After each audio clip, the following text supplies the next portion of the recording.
Javier Serrano, un hombre que había cumplido los 34 años el pasado verano, se reclinaba ligeramente en el lujoso asiento de cuero de El Arco del Rey, el restaurante más exclusivo y, sin duda, el más ostentoso de Madrid. Su patrimonio, una pirámide financiera levantada sobre la base de adquisiciones audaces y una visión de negocios que él mismo reconocía, en sus momentos de mayor honestidad, como implacable y carente de sentimentalismos, alcanzaba ya los 350 millones de euros. No era riqueza heredada, era capital forjado con un martillo de inteligencia despiadada. La mesa estaba situada en un reservado discreto, un privilegio que solo el dinero y la influencia podían comprar en el corazón del distrito de la capital. La atmósfera, bañada por una luz dorada y el aroma de las trufas y el mejor vino, era la quinta esencia de la vida que Javier había perseguido con fervor desde su juventud. A su lado, Elena Fernández, su prometida, irradiaba la belleza serena y la sofisticación que cabía esperar de la hija de una de las familias más respetadas de la alta sociedad. Llevaban 2 años juntos, un tiempo que Javier había dedicado a consolidar no solo su amor, sino también la fusión de su dinero nuevo con el prestigio antiguo de los Fernández. Frente a ellos, Ricardo Pérez y Pilar Gómez, los padres de Elena, representaban esa estirpe de la riqueza que valora tanto el apellido como la cuenta bancaria. Ricardo, director de un influyente banco de inversión, y Pilar, musa de comités culturales y fundaciones benéficas, observaban a Javier con una mezcla de aprobación y leve condescendencia.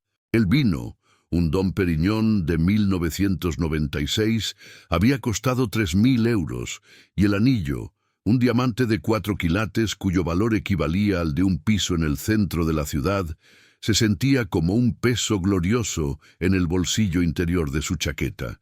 Javier tenía la propuesta planeada para dentro de apenas 10 minutos. El postre especial, el breve discurso conmovedor, el arrodillamiento, las lágrimas de alegría de Elena y finalmente el aplauso silencioso de la aprobación familiar. Todo iba según el guión de su vida perfecta. Fue en ese momento de éxtasis planificado cuando la realidad irrumpió con la sutileza de un cuchillo frío. Una joven camarera, de rostro pálido y las manos que temblaban ligeramente al inclinar la botella de vino para servir en la copa de Javier, se acercó a la mesa. Era Sofía Torres, de pelo castaño recogido y uniforme impecable. Javier notó su nerviosismo, unos ojos que miraban constantemente hacia la entrada del restaurante con una tensión inusual. Mientras se inclinaba, su voz, un susurro tan bajo que solo él pudo percibirlo por encima del tintineo del cristal y la conversación de la mesa, le heló la sangre. Debe escapar, ahora. Confundido, pensando en una broma o en una perturbación mental, Javier la miró, pero el puro terror que destilaban los ojos de Sofía era inconfundible. Ella continuó rápidamente, casi sin respirar.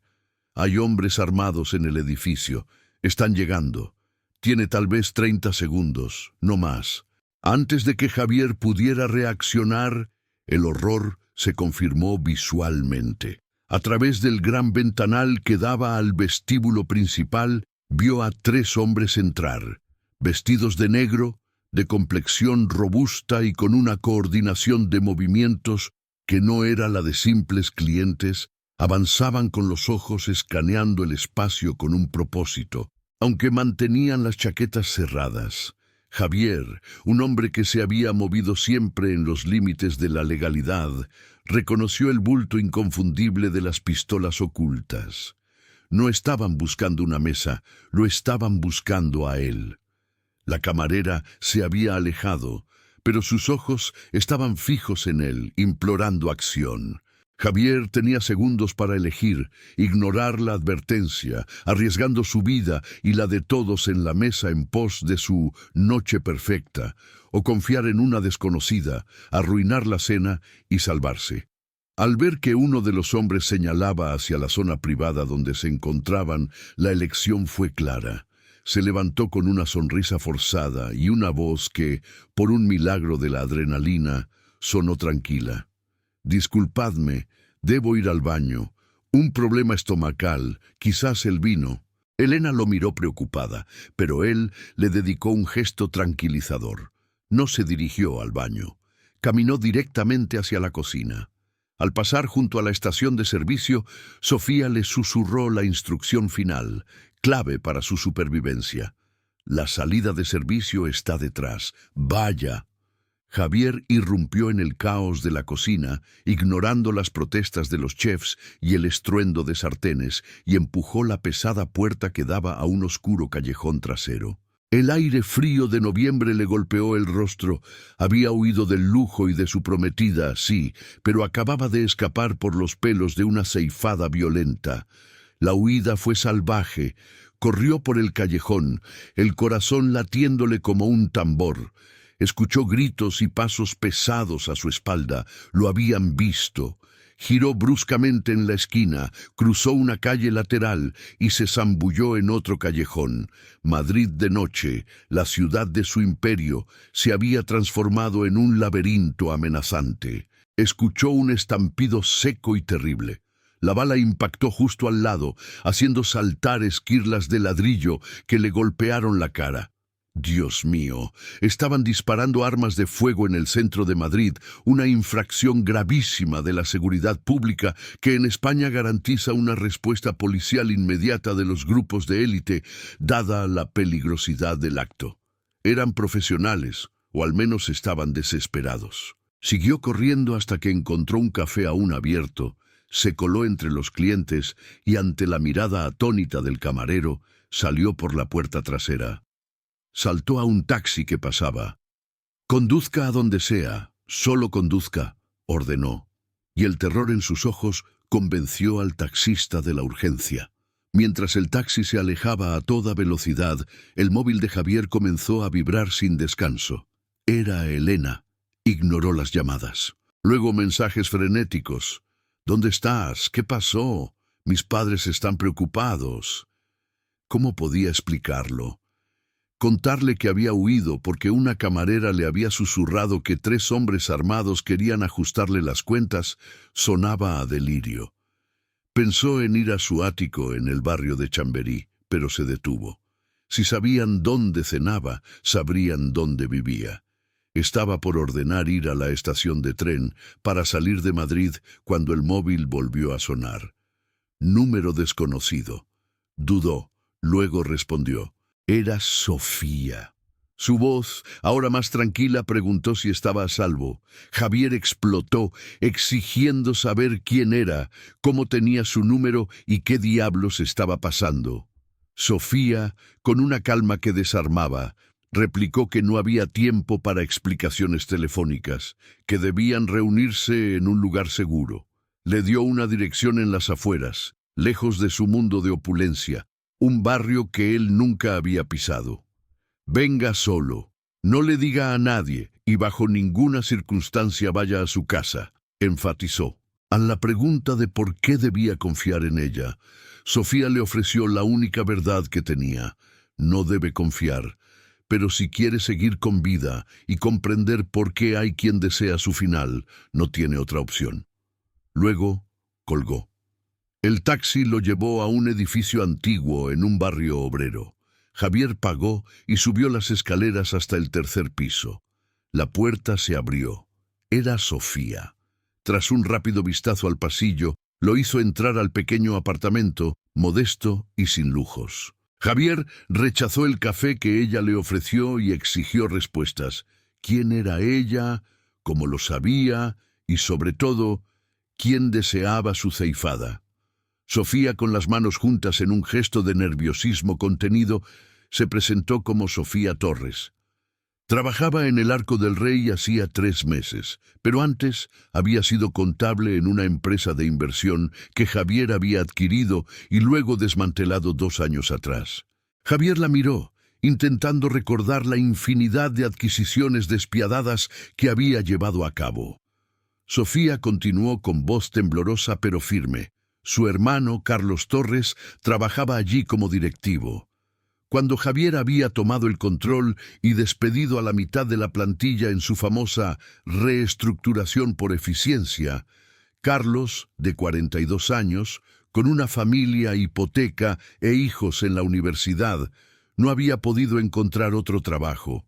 La depresión lo había golpeado con fuerza. 6 meses después se había fallecido por mano propia. Javier sintió el peso de esas palabras, un impacto más duro que el golpe del ladrillo. Intentó mantener la compostura, preguntando qué tenía que ver esto con la noche. Sofía lo miró con los ojos llenos de lágrimas contenidas. «Tiene que ver con todo», dijo. «Carlos no fue el único. Otros 10 empleados despedidos terminaron en la ruina financiera, casas perdidas, vidas arruinadas.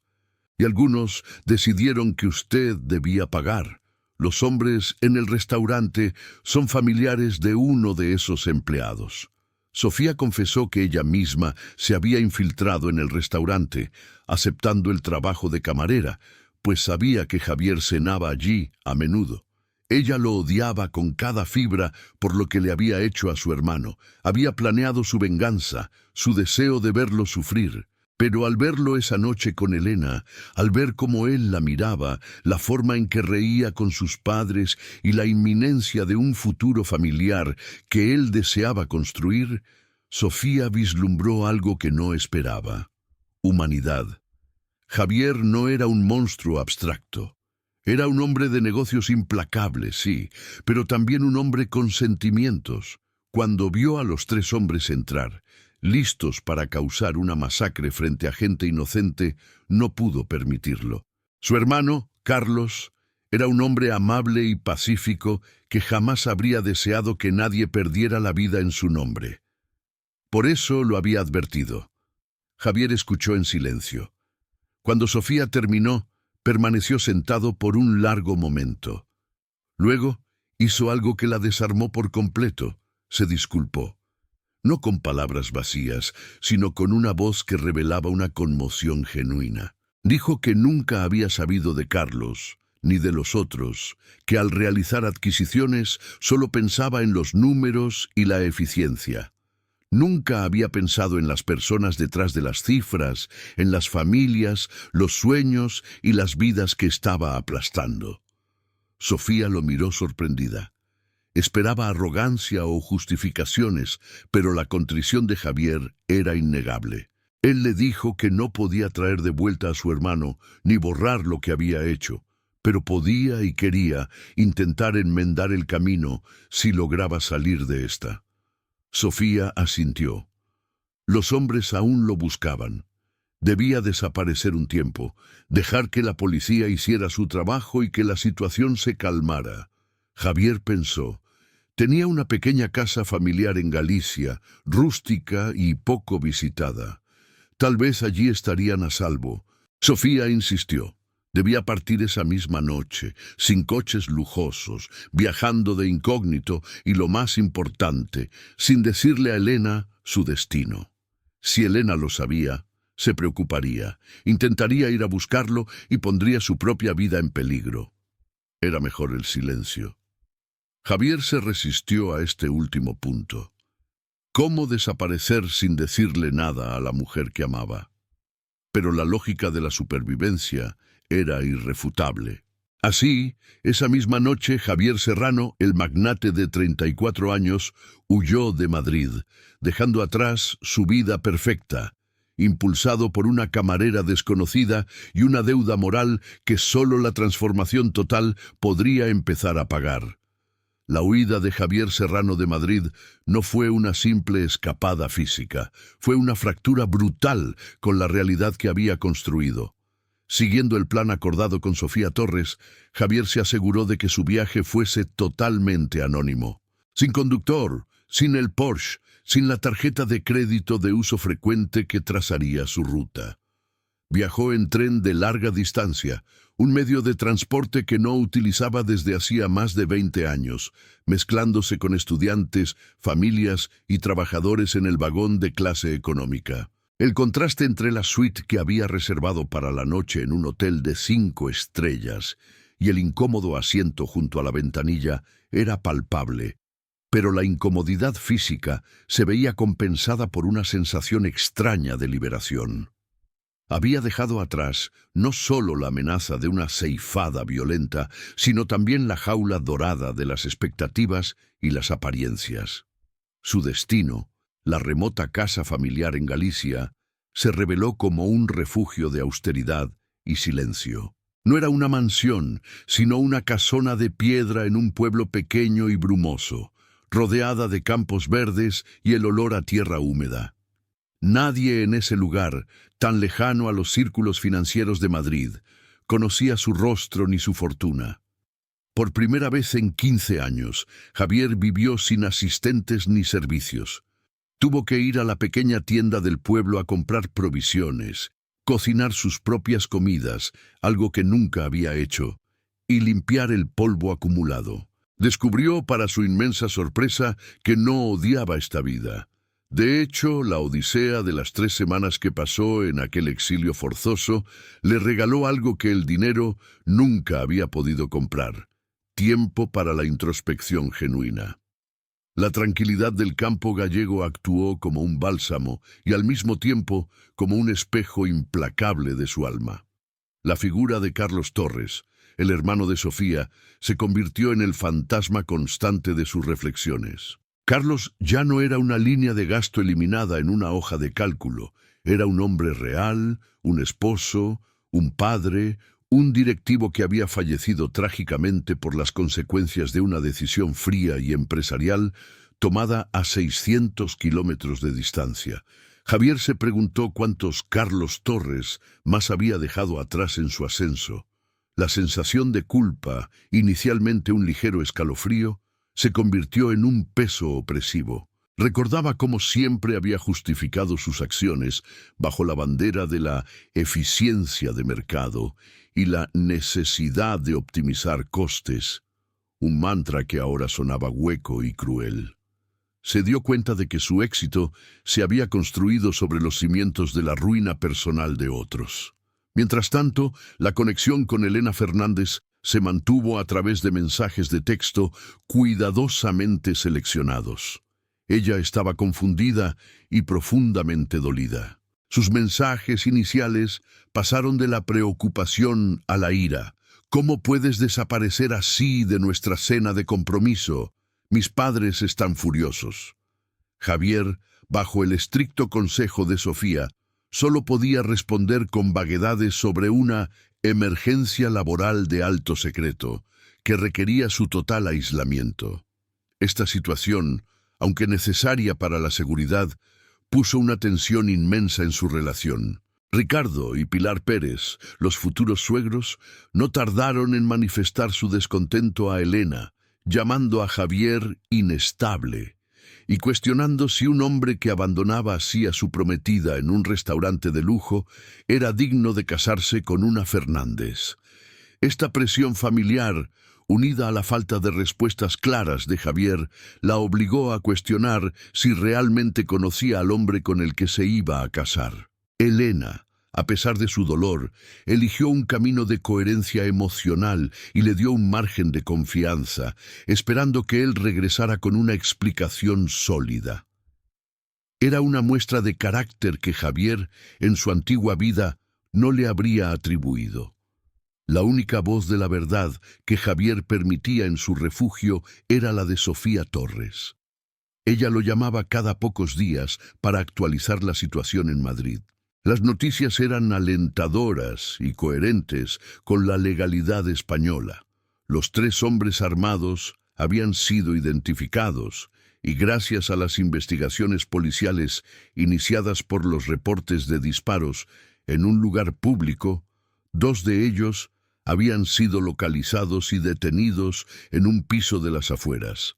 El tercero había huido al extranjero, lo que significaba que la amenaza inmediata había disminuido considerablemente. Sofía había colaborado de forma anónima con la policía, aportando detalles cruciales sobre la motivación de la banda sin revelar su propia implicación o la ubicación de Javier.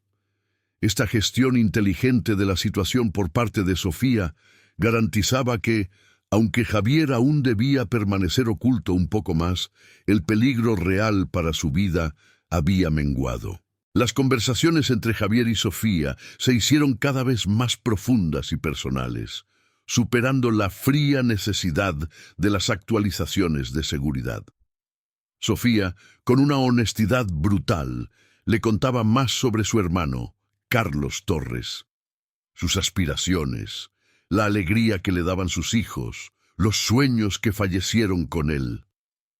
Cada historia era una punzada para Javier, un doloroso recordatorio de la destrucción colateral de sus negocios. Esta catarsis le permitió a Javier trascender la culpa paralizante y transformarla en una necesidad urgente de acción. Fue un punto de inflexión monumental para el multimillonario. Una noche, en el aislamiento de Galicia, Javier tomó una decisión que cambiaría el rumbo de su vida. Abrió su portátil y comenzó la labor que debió haber hecho hacía 2 años. Investigar a todos los empleados despedidos de aquella adquisición. Accedió a registros públicos, búsquedas en redes sociales y archivos de prensa. Lo que descubrió fue un mapa de la miseria humana. No solo la trágica ceifada de Carlos Torres, sino la de 3 personas más. 2 suicidios registrados y 1 fallecido por un infarto masivo inducido por el estrés económico. Otros estaban en la indigencia, luchando por la supervivencia, con sus familias destrozadas. Él, con su fortuna de 350 millones de euros, nunca había querido saber el coste real de su éxito. La coherencia de esta revelación fue aplastante. Sus acciones no habían sido solo malas decisiones de negocio, sino actos con consecuencias letales y duraderas. Con la información recopilada, Javier llamó a Sofía y le comunicó su plan. «Quiero hacer algo, Sofía. No para comprar el perdón, sino para hacer lo correcto, para enmendar lo que arruiné».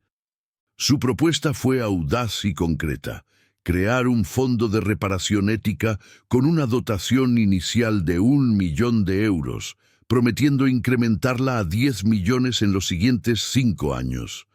Este fondo estaría destinado a las víctimas de sus reestructuraciones pasadas y sus familias, apoyo financiero para hipotecas, becas universitarias para los hijos de los fallecidos y sesiones de terapia psicológica para aquellos que sufrían las secuelas emocionales de la ruina.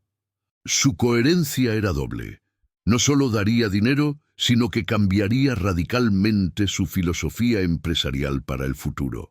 Se acabaron las adquisiciones despiadadas y los despidos masivos. La reacción de Sofía fue, comprensiblemente, cautelosa. Las palabras son fáciles, Javier. Las acciones son lo que cuenta. Si esto es otra maniobra de relaciones públicas, te aseguro que seré yo quien te exponga públicamente.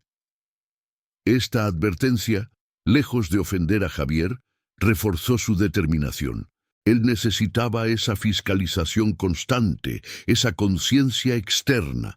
Le explicó a Sofía que necesitaba su ayuda para administrar el fondo, ya que ella conocía a las familias, sus necesidades reales y sabría cómo evitar el uso fraudulento de los recursos. Le ofreció el cargo de directora ejecutiva, con total autonomía, para garantizar que cada euro llegara a donde se necesitaba. Este giro, donde la víctima, la hermana de Carlos, se convertía en la guardiana de la redención del victimario, fue el acto de reparación más significativo de Javier hasta el momento. Sofía dudó.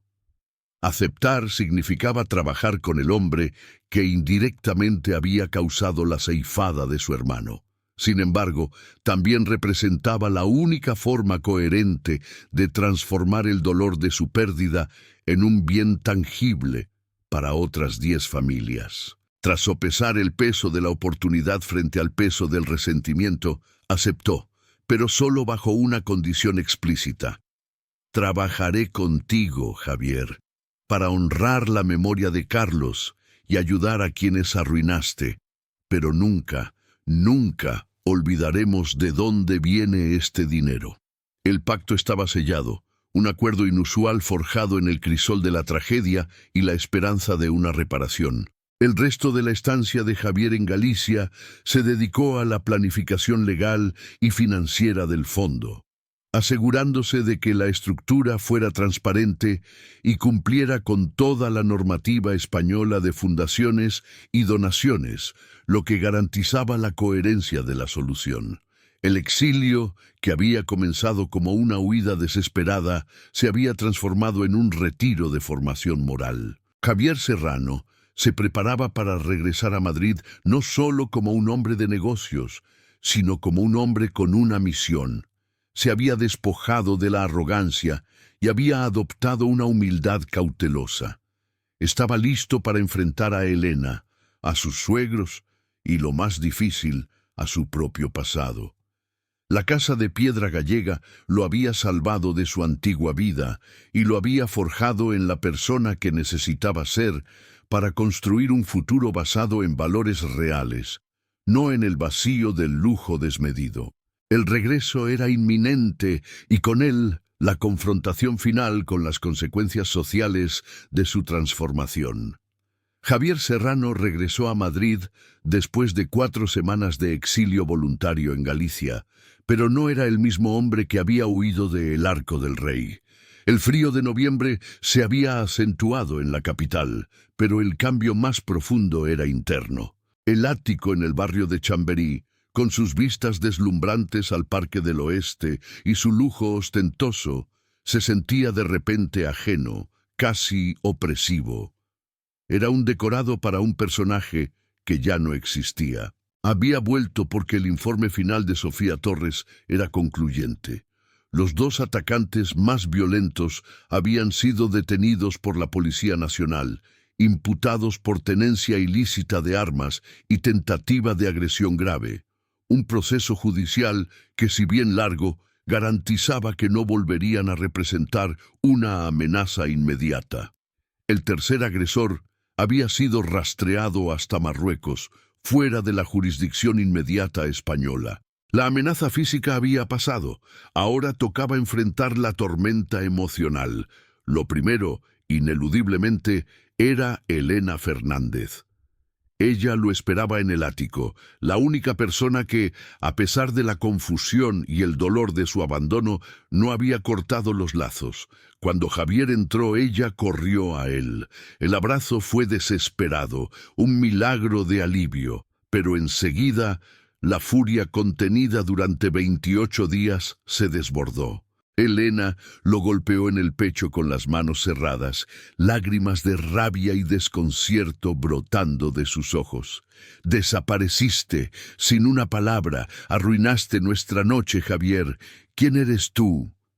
Javier la tomó de las manos, la sentó en el sofá y con una serenidad nacida de la humildad le contó toda la verdad.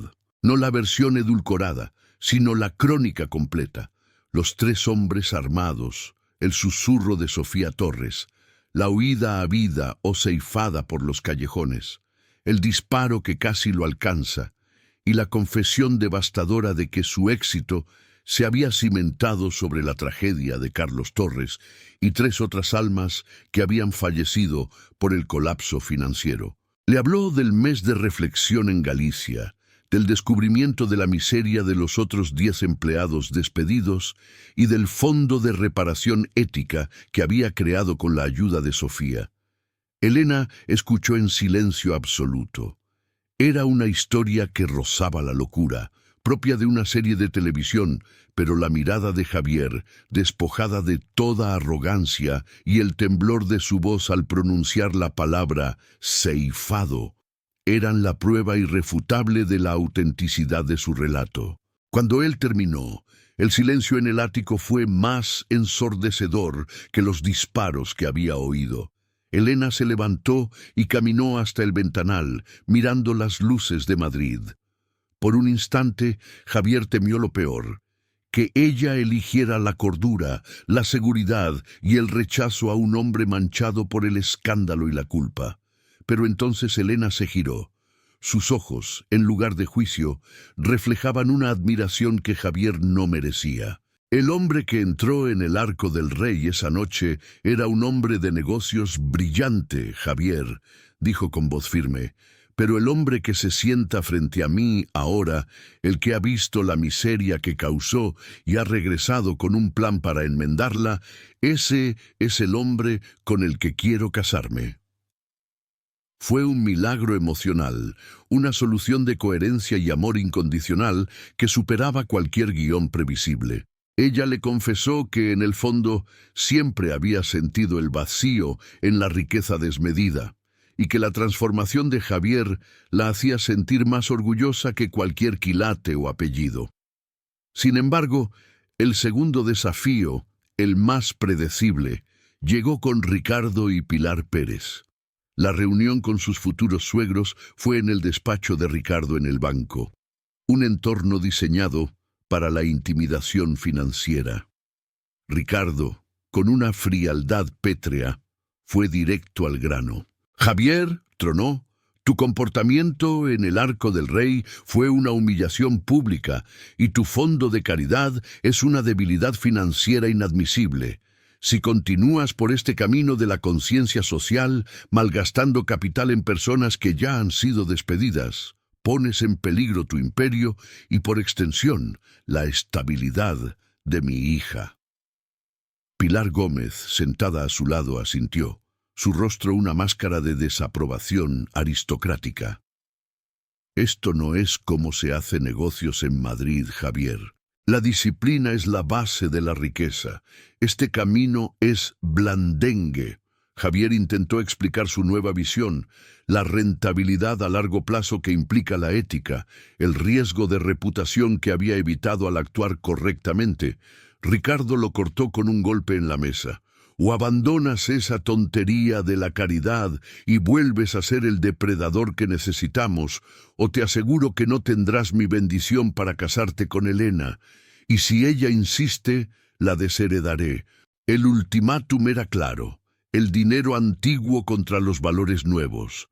Fue en ese instante que Elena, que había permanecido de pie junto a Javier, se adelantó. Su voz, aunque temblaba ligeramente, era la de una heroína bíblica. Miró a su padre y a su madre, el rostro inundado de tristeza, pero con una determinación forjada en 4 semanas de angustia. «Os amo», dijo, «pero no podéis dictar mi vida. Javier se ha convertido en un hombre de principios, un hombre que se preocupa por el impacto humano.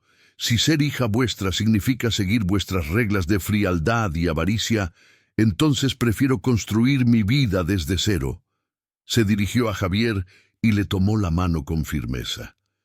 «Me casaré con él, padre, con o sin tu bendición. Si eso significa ser desheredada, que así sea. Hay valores más importantes que el dinero». La solución fue milagrosa en su coherencia. Elena eligió el amor y la ética sobre la seguridad financiera de 350 millones de euros y el prestigio de su familia. Ricardo y Pilar salieron del despacho, furiosos y en un silencio helado, marcando el fin de su relación familiar, al menos por el momento. Javier abrazó a Elena con una admiración sin límites. Había perdido a sus futuros suegros y la promesa de una alianza financiera, pero había ganado una compañera de vida con una nobleza de espíritu que superaba cualquier título. 6 meses después, el matrimonio se celebró. Lejos del lujo desmedido y la pompa del Arco del Rey, la ceremonia fue íntima, sencilla y conmovedora, en una pequeña masía en las afueras de Madrid, solo con amigos verdaderos y las personas que realmente se preocupaban por ellos. Sofía Torres estaba sentada en la primera fila, un testimonio viviente del camino que habían recorrido. Para entonces, el Fondo de Reparación Ética ya era un éxito rotundo, un milagro de gestión y empatía. Bajo la dirección incansable de Sofía, la primera dotación de 1 millón de euros se había distribuido con meticulosa justicia. Familias que estaban a punto de perder sus hogares en Castilla-La Mancha recibieron ayuda hipotecaria, asegurando un techo para los hijos. Niños que habían perdido a su padre, Carlos Torres, y otros que habían fallecido por causas similares, ahora contaban con becas universitarias garantizadas por el fondo. La solución coherente y positiva era visible. El dinero no borraba la tragedia, pero transformaba el futuro. El cambio no se limitó al fondo. La empresa de Javier, renombrada para reflejar su nuevo enfoque ético, había sufrido una metamorfosis total. Javier había despedido a los 10 ejecutivos que se negaron a adoptar la nueva filosofía, una inversión en integridad. Ya no se buscaban adquisiciones despiadadas a tiro hecho, sino asociaciones y colaboraciones donde todas las partes ganaran. Al principio, algunos inversores se retiraron, quejándose de que se había vuelto demasiado blando. Pero este vacío fue llenado inmediatamente por nuevos inversores de capital ético, atraídos por la transparencia y el compromiso social de la empresa. Javier descubrió una verdad milagrosa del capitalismo moderno. La ética no solo es moral, sino que a largo plazo es eminentemente rentable. Elena Fernández encontró su vocación trabajando activamente en el fondo, utilizando su excelente educación y sus contactos, los no desheredados, para expandir la visibilidad y los recursos del proyecto.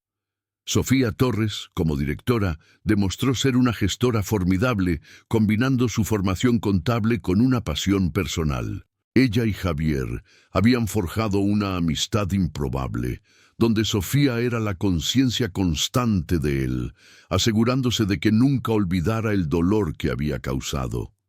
El recuerdo de Carlos Torres no era una sombra de culpa, sino un faro de responsabilidad.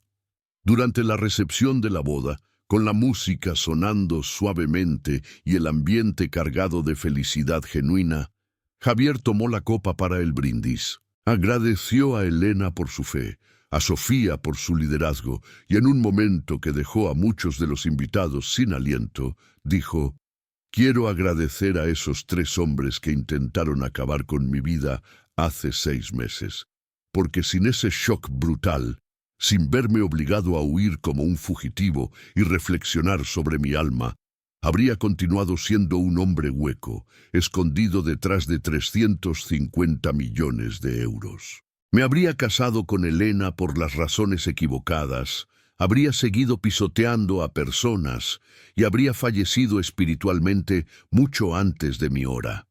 A veces», continuó con la voz embargada por la emoción, «se necesita estar a punto de ser ceifado para entender cómo vivir realmente».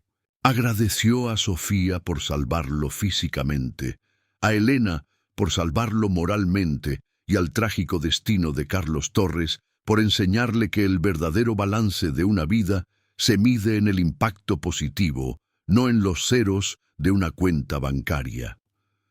Más tarde, mientras bailaban bajo las estrellas, en un momento íntimo y tierno, Elena le hizo una confesión que era el milagro final de la historia. «Tengo algo que decirte, Javier. Esa noche, en el Arco del Rey, cuando fuiste al baño, yo también vi a los hombres armados. Los vi entrar y los vi acechar la mesa». Javier la miró completamente sorprendido. «¿Y no me seguiste? ¿No llamaste a la policía?» Elena sonrió con la certeza de quien ha tomado la decisión correcta. «Vi a Sofía susurrarte, y en ese instante mi instinto me dijo que te dejaras llevar, que confiara en ti y en la misteriosa mujer que te había advertido. Elegí creer que ibas a manejarlo y que regresarías diferente». Javier la abrazó fuertemente. Había sido más valiente de lo que él jamás habría imaginado. Ella no era solo su compañera, sino un pilar de fuerza y un juicio moral inquebrantable. Su matrimonio no se basó en el dinero ni en el apellido, sino en una verdad forjada en el caos, la huida y la reparación. Su vida se convirtió en un faro de esperanza. La empresa siguió creciendo, con un modelo que demostraba que la ética y el éxito económico podían coexistir en la España del siglo XXI. Ricardo y Pilar Pérez, tras 6 meses de distanciamiento, finalmente intentaron una reconciliación, pero Elena, con su nueva dignidad, puso sus condiciones. Cuando estéis listos para aceptarnos a Javier y a mí sin condiciones, por lo que somos, reconsideraremos. Hasta entonces, estamos construyendo una vida con más significado del que el dinero puede comprar. En un rincón de la masía, Sofía Torres los observaba bailar. Pensaba en su hermano, Carlos. El dolor de su fallecimiento nunca se iría, pero se había transformado en un legado de luz. La tragedia no había sido en vano. Había salvado a Javier, había transformado a Elena y había dado un nuevo propósito a la vida de Sofía. Era la prueba de que, incluso de la crisis más oscura y la decisión empresarial más despiadada, pueden nacer soluciones positivas y milagrosas, demostrando que la verdadera riqueza de una vida se encuentra en el valor de las personas que amamos y en la paz que se encuentra al saber que has elegido el camino de la bondad. La historia de Javier y Elena se convirtió en una leyenda de la Madrid financiera.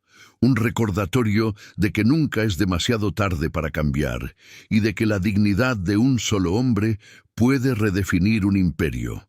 El futuro era brillante, esperanzador y lleno de propósito. Muchísimas gracias por haberte quedado hasta el final de esta historia. Si te ha gustado, no olvides suscribirte al canal y dejarnos un me gusta. Es la mejor forma de ayudarnos a seguir creciendo. Además, déjanos un comentario contándonos desde qué ciudad nos has visto.